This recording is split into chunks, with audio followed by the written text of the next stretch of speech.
Papa for the boys, strumming through the North Korean nightmare. Papa's playing a raw, off-key guitar like a campfire tune twisted by a cold wind off the DMZ, backed by a gritty, defiant hum. All right, boys, huddle up by the fire. This is For the Boys, where your papa strums this beat-up guitar sounding like a rusty tractor trying to play Boston and dishes the raw truth about our fabulous dumb luck being Americans. Tonight, we're following a wayward travel, a foolhardy soul named Jack, who sneaks into North Korea to see what's what. He's so stupid. Spoiler. It's a hellhole of squalor, fear, and control, a socialist state so brutal it makes a prison yard look like a picnic. Jack's luck seems to run out when he becomes a mouse in a hunt that ends with him shot to hell, crawling through the DMZ, minefields, till the UN boys haul him to South Korea's freedom. This tale's gritty, dark, and funny as a mule kick, in a very dark way. Showing socialism's iron fist versus free state's open hand. Grab a seat, boys. Let's strum through the nightmare. Life's a battlefield, sons, and curiosity can be a bullet. Jack's about to learn that poking around with a tyrant's backyard ain't a game. My guitar's wailing like a defector's cry, so let's dive into the DMZ's shadows and see why freedom's worth fighting for.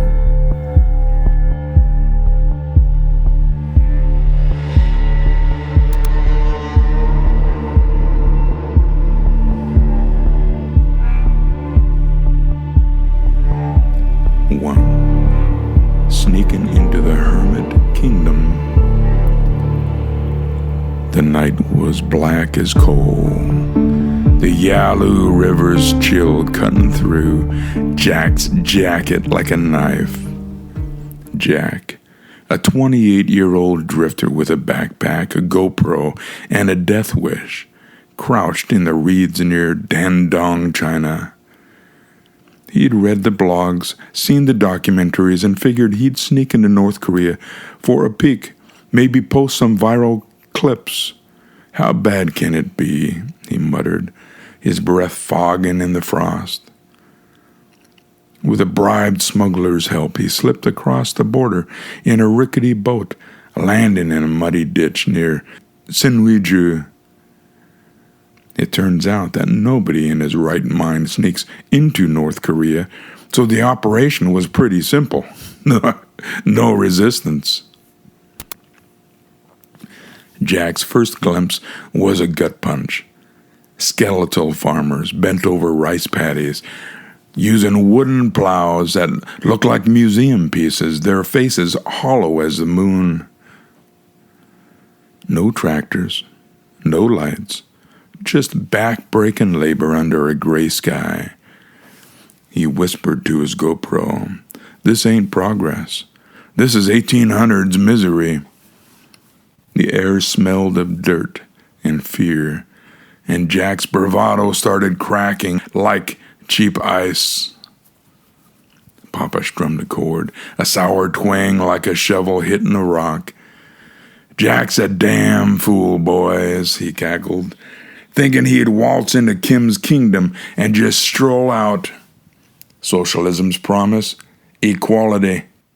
The state's view of reality, squalor for most, while the supreme leader's eating caviar.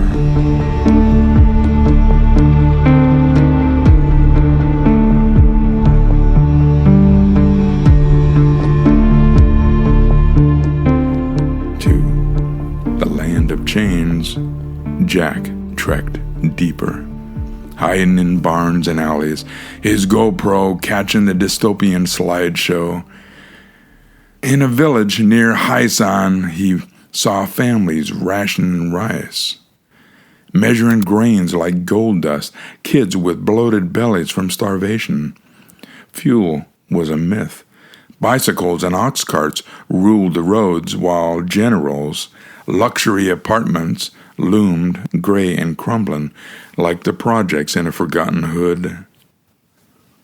Propaganda blared from the loudspeakers, "Praise the supreme leader." Posters of Kim Jong-un stared from every wall. Whispers of dissent were met with cold leers.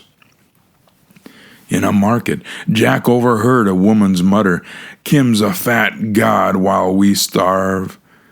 A soldier's head snapped up. She vanished into a black van by nightfall. Jack's stomach churned. Speech was a death sentence. No one questioned. No one spoke freely, lest they end up in a labor camp or facing a firing squad. "This ain't living," Jack whispered to his camera. "It's surviving under a boot." Papa's guitar wailed a riff like a siren in a ghost town. Jack's seeing socialism's true face, boys. Control, hunger, fear. No free thought, no free words, just Kim's fist squeezing the life out of everyone.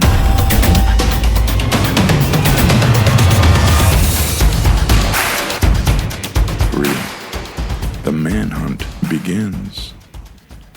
By day 5, Jack's luck ran dry. A farmer spotted him skulking near a checkpoint, his foreign boots leaving tracks in the mud. Word spread faster than a brush fire. Alarms screamed, stunted soldiers fanned out, and Jack was a marked man. Why stunted, by the way? Because they were undernourished from birth to the person, and so were inches shorter than their South Korean counterparts. But bullets in their guns were just as lethal. North Korean People's Army, KPA, launched a manhunt, faxed images with his blurry face plastered on poles. "Foreign spy, report him immediately."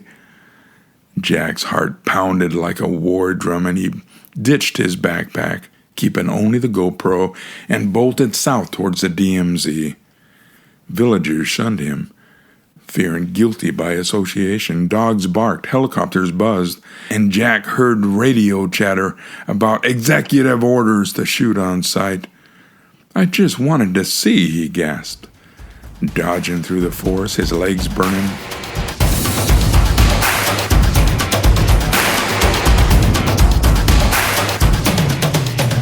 The DMZ loomed, a 4-kilometer-wide no-man's land of mines and barbed wire, crossing his only shot at freedom.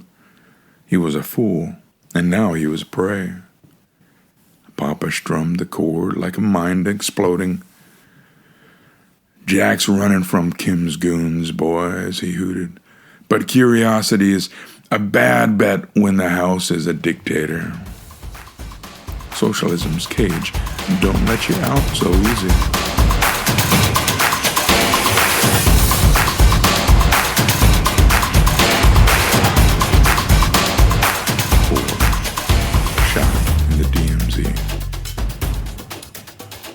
The demilitarized zone, the DMZ, was a moonlit maze of death. Mines hidden under frost-crusted grass, barbed wire gleaming like teeth. Jack, ragged and starved, wove through the neutral zone, his breath a fog of panic. KPA soldiers closed in, their rifles cracking like thunder. A bullet tore through his shoulder, then his thigh, blood soaking his jeans as he stumbled. His GoPro slipped, but still on a tether. And still rolling. "Freedom's that way," he gasped, crawling towards South Korea's border. The DMZ lit like daytime, suddenly. So many spotlights scouring the fields. Just as another shot grazed his arm, UN command soldiers patrolling with night vision scopes spotted his heat signature.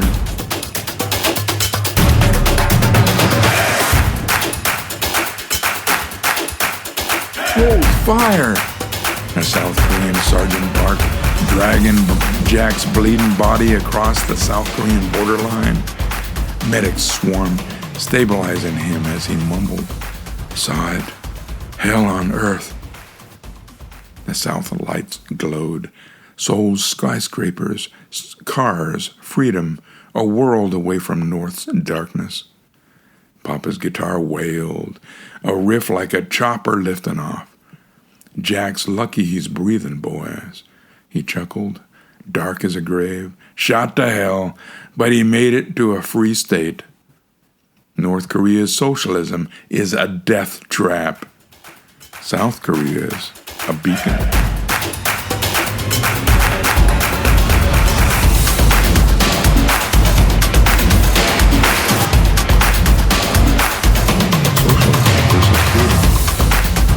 Papa leaned back, the fire down to embers, his guitar strum on a final wonky tune, like our Liberty Bell with a crack. "Sons," he said, voice warm as a campfire but sharp as a bayonet, "Jack's trek is the ultimate lesson. Socialism's a lie that starves the soul, while freedom's a fight worth bleeding for. North Korea's got squalor, farmers with sticks, kids starving, generals in slums, and speech that gets you shot. That's the socialist state, boys. Kim's boot on every neck, no thought, no voice, just chains. South Korea, lights, cars, ideas, flawed, sure, but free."